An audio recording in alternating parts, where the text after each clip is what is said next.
Magandang araw sa inyong lahat mga kababayan. Para sa ating mga balita patungkol pa rin sa development ng kaguluhan sa gitnang silangan, 7 espiya ng Iran sa Israel na timbog.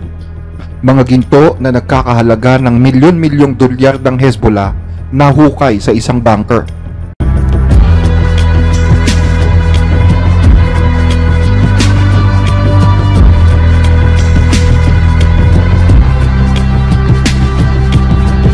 Pitong immigrants mula sa Azerbaijan ang dinakip kahapon ng Israeli police dahil sa kasong pag-eespiya para sa Iran. Napag-alaman na ang 7 imigrante ay mahigit 2 taong nang nagtatrabaho para magbigay ng intelligence information ng Israel sa Iran. Sa loob ng mga taong ito, sinasabing 600 operasyon na ang kanilang naisagawa. Kabilang na ang pagbibigay ng detalye tungkol sa mga air bases na tinarget ng Iran noong October 1. Inakusahan din sila ng pagbibigay ng detalye tungkol sa mga impormasyon ng Iron Dome at ng isang planta ng kuryente sa Hadera. At kapalit nito ay binabayaran sila ng Iran ng libu-libong dolyar at cryptocurrency. Ang mga cash ay sinasabing iniaabot daw sa kanila ng ilang mga Russian tourists na bumibisita sa Israel. Pinangalanan ng mga otoridad ang mga nasabing espiya na sina Aziz Nisanov, Alexander Sedikov, Vyacheslav Goshchin, Yevgeny Yufa, Yigal Nisan at 2 pang menor de edad na 16 at 17. Ayon sa kanila, nagawa lang daw nila ang gayon dahil sa matinding pangangailangan sa pera. Nasabat sa mga ito ang ilang mga litrato at videos na may kinalaman sa mga base militar at infrastruktura ng Israel Defense Forces. Ang nasabing mga espiya ay kumikilos ayon sa direksyon ng 2 agents ng Iranian intelligence na pinangalan ng Alkan at Oran. At mula sa 2 ito ay na-communicate ang mga detalye sa Iran sa pamamagitan naman ng isang Turkish agent na nagkangalang Al-Hassan. Si Al-Hassan ay itinuturing na suspect sa iba pang mga kaso ng espionage kamakailan. Kabilang na dito ang pagtunton sa isa pang espiya na nagngangalang Moti Maman, isang Israeli na naninirahan sa Turkey. Si Maman ay pinaghihinalaang 2 beses na bumisita sa Iran at pumayag na magsilbing espiya para sa Tehran laban sa Israel. Inaresto siya noong September 19 matapos ang isa pang investigasyon at inakusahan ng pangongolekta ng impormasyon para maisagawa naman ang assassination plot laban kay Defense Minister Yoav Gallant. Sinasabing nadakip ang 7 Israeli-Azerbaijan dahil sa sinasagawang photo mission sa timog na bahagi ng Israel. Kasama sa mga impormasyong ibinibigay sa Iran ay ang mga detalye tungkol sa mga base militar ng IDF sa buong bansa, gaya ng Air Force at Navy Base, mga daungan, lokasyon ng mga pasilidad ng Iron Dome at mga energy infrastructure. Kabilang dito ang Kiryat Defense Headquarters sa Tel Aviv, ang Mossad Headquarters sa Glilot at ang Nevatim and Ramat David Air Base. Matatandaan na ang Nevatim ay tinarget ng Iran noong October 1 missile attack, habang ang Ramat David ay tinarget naman ng Hezbollah noong 5 ng Oktubre. Kumuha rin sila ng mga litrato at gumawa ng mga dokumentasyon tungkol sa mga naturang infrastruktura. Kasama rin ang pagkuha ng impormasyon ng ilang mga individual sa Israel na pwedeng maging target ng Iran sa hinaharap, maging ang pagkuha ng litrato ng kanilang mga anak at maging ang pintuan ng kanilang bahay. Posible din anya na naging matagumpay ang missile attack ng Iran noong October 1 dahil sa mga impormasyong ito. Ayon kay Ronen Solomon, isang analyst ng Israeli intelligence, posible na nakikipag-usap ang mga espiya sa agents ng Iran gamit ang wikang Azeri. Under sila ng Unit 840 ng Iran at IRCG Unit 4000. Ang lubos na ipinagtatakan ni Solomon ay kung papaanong nakapagtrabaho ang mga ito sa loob ng 2 taon nang hindi nahuhuli. Bagaman nahuli na ang 7 espiya, naniniwala ang kapulisan na hindi pa ito ang huling beses na may mag-i-espiya sa Israel. Sa loob ng ilang dekada ay pilit na nire-recruit ng Iran ang ilang mga Israeli na magtrabaho para sa kanila, lalo na anya nang magsimula ang digmaan sa Gaza. Matatandaan na kamakailan lamang ay mayroon ding 2 mga naarestong Russian-Israeli spy na na-involved naman sa pag-assassinate ng isang senior scientist sa halagang 100,000 dolyar. Ang 2 ito, tulad ng 7 Azerbaijan na nadakip, ay pawang nakapasok sa Israel dahil sa batas na nagpapahintulot na pwede nang bumalik sa bansa ang lahat ng mga may dugong Hudyo sa buong mundo. Inaasahan na sasampahan ng kasong aiding the enemy during war ang 7 akusado kung saan pag napatunayan ay pwede silang mahatulan ng kamatayan o habang buhay na pagkakakulong. Ayon sa mga pulis, alam din ng mga nagtatrabahong espiya na sila ay nagtatrabaho para sa Iran, para sa kalaban. Kaya't ang parusa na inaasahan sa kanila ay magiging napakahigpit. Hinimok naman ni Culture and Sports Minister Miki Zohar na dapat ay patawan ng hatol na kamatayan ang mga ganitong uri ng gawain, lalo't ang bansa ay nahaharap ngayon sa iba't ibang banta sa loob at sa labas nito. Para naman sa mga pulis, hindi nila inaasahan na gagamit ang Iranian intelligence ng mga taong hirap sa buhay at halos walang bilang sa ekonomiya ng Israel tulad ng 7 ito.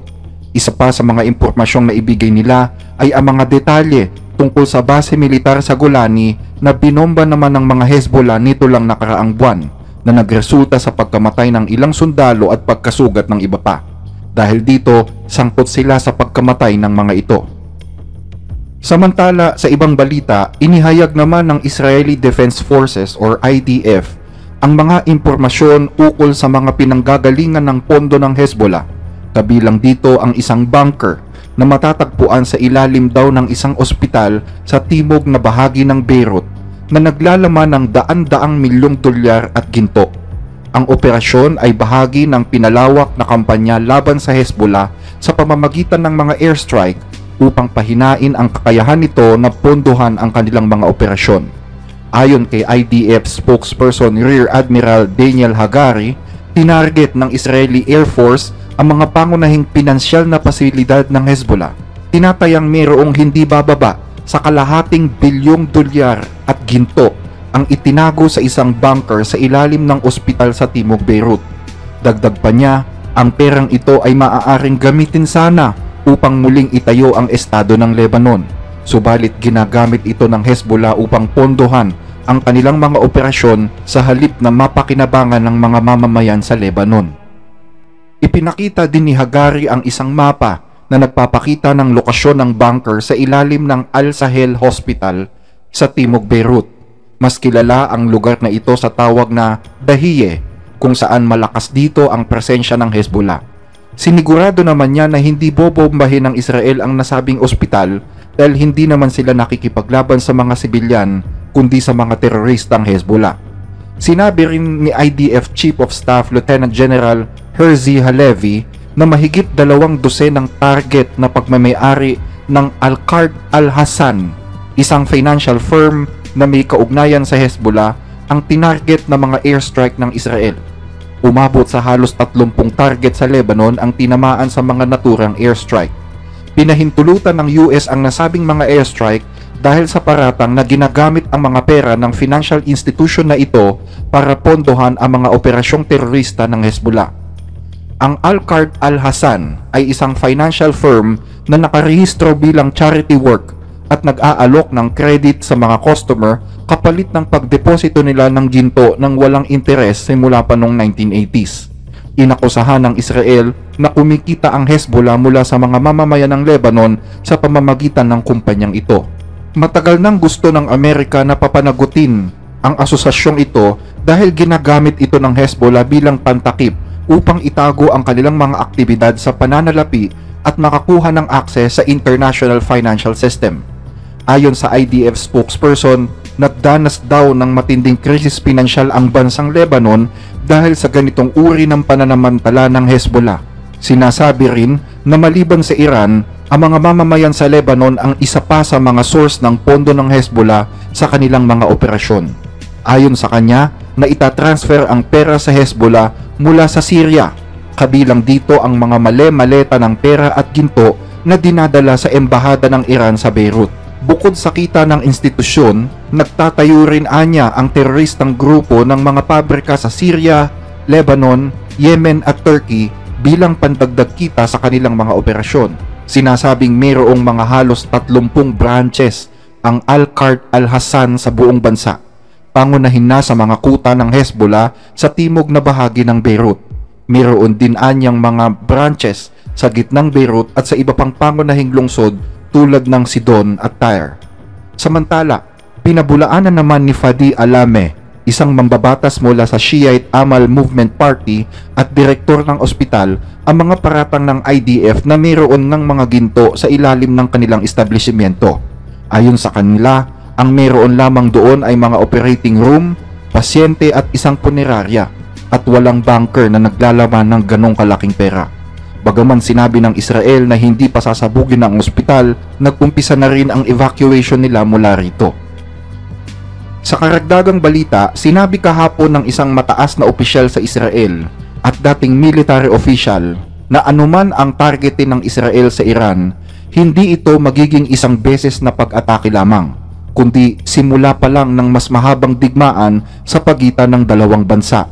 Ang ataking ito ay simula lamang ng isang mahabang digmaan sa pagitan ng Israel at Iran. Magkakaroon ng malaking atake, ngunit isa lamang ito sa marami.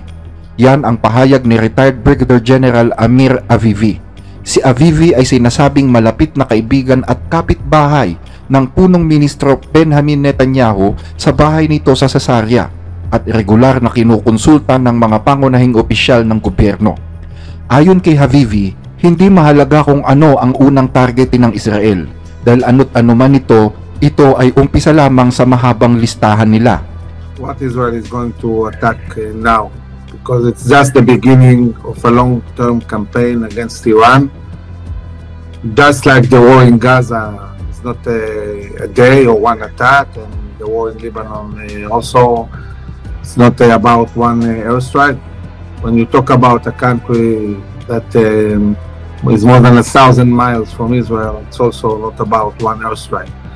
It's a long-term campaign that will continue throughout the elections, and after there will be a new president in the White House. And this is why this is so crucial that we'll have a president that is willing to fight, because there can be two scenarios. Either Israel will find itself, as we are fighting Iran, continuing to have to rely on ourselves only, or we'll see America really stepping and fighting together. It's a completely different scenario. Nagbigay siya ng babala na ang layunin ng Israel ay tiyakin na hindi magiging nuclear power ang bansang Iran. Mayroon ding mga nakahandang sorpresa ang Israel para sa Iran, ang sabi ni Avivi sa isang Zoom interview sa Iran International. Nang tanungin kung anong ibig sabihin niya ng mga sorpresa, hindi siya nagbigay ng karagdagang detalye. Hindi ko maibibigay ang mga detalye, ngunit nakapaghanda kami ng maraming kawili-wiling sorpresa, dagdag niya. Si Avivi ay nagretiro sa militar ng Israel 7 taon na ang nakakaraan, ngunit responsable pa rin ngayon para sa mga pag-audit kung gaano kahanda ang militar sa mga operasyon nito at kasalukuyang ding humahawak ng ilang matataas na posisyon. Siya rin ang nagtatag at chairman ng Israeli Defense and Security Forum or IDSF. Ang kanyang organisasyon ay binubuo ng higit sa 30,000 mga dating sundalo at opisyal ng militar ng Israel at mga may impluwensya sa politika. Nagbigay din siya ng ideya na ang haba ng magaganap na digmaan sa pagitan ng Iran at Israel ay nakasalalay sa kalalabasan ng halalan sa pagkapangulo ng US. Dagdag pa ni Avivi, kung magpapasya ang US na bumuo ng isang koalisyon kasama ng Israel upang sugpuin ang Iran, ang mga ginawa ng Israel ng ilang linggo ay matatapos lamang ng ilang araw, lalo na kung pangungunahan ng US ang pag-atake. Pero kung ipagpapatuloy ng US ang kanilang mga patakaran na magpasensya sa Iran, kailangang harapin itong mag-isa ng Israel at tiyak na aabutin ito ng mahabang panahon. Naniniwala siya na kung si Kamala Harris ang mananalo, magpapatuloy lamang ang pagpapasensya ng US sa Iran na magiging dahilan upang ang Israel ang magpatuloy sa laban ng mag-isa. Pero kung sakali daw na si Trump ang maupo sa pwesto, tiyak na tutulong ito sa Israel at bubuo ng isang koalisyon laban sa mga kalaban. Nakikita niya kay Trump na magkakaroon ng isang Abrahamic Alliance kasama ang iba pang mga bansang Sunni laban sa mga bansang Shia. Batid din daw umano ni Avivi ang nangyaring pagbomba sa tahanan ni Prime Minister Netanyahu sa Caesarea noong Sabado. at sa katunayan ay nagising daw nito ang kanyang asawa. Nagtungo sila sa bahay ng punong ministro at nakita na mababaw lamang ang naging pinsala nito. Buti na lang din daw at wala ang mag-asawa sa kanilang tahanan na madalas nilang binibisita tuwing katapusan ng linggo. Sinabi rin ni Avivi na dahil sa pag-atake sa bahay ng punong ministro, nagkaroon ng dahilan ang Israel upang targetin din ang tahanan ng ilang mga opisyal sa Iran. Kasama nga daw dito ang Supreme Leader ng Iran na si Ali Khamenei. Ang sinabi ni Abibi ay pinatunayan naman ng isang post sa X kung saan sinasabi doon ang ganito. Ayon sa Channel 40 ng Israel, ang mga tahanan ng mga senior Iranian officials ay idinagdag sa mga posibleng target ng nalalapit na pagsalakay ng Israel bilang tugon sa atake ng Hezbollah sa tahanan ng punong ministro ng Israel na si Netanyahu. Ayon sa ulat, isang limitadong bilang lamang ng mga opisyal ang kasalukuyang nakakaalam ng eksaktong plano ng pag-atake, kung saan ipinakita ng ilang mga military officials at mga miyembro ng Mossad sa punong ministro at sa ministro ng depensa ang mga strategy ng gagawing pag-atake. Idinagdag sa ulat na ang pag-atake ay isasagawa kapag nasigurado na magiging konti lang ang risk ng operasyong ito. Sinabi rin ng ulat na ang mga piloto ng Air Force na makakasali sa operasyong ito ay bibigyan lamang ng isang espesipikong target at wala ng iba.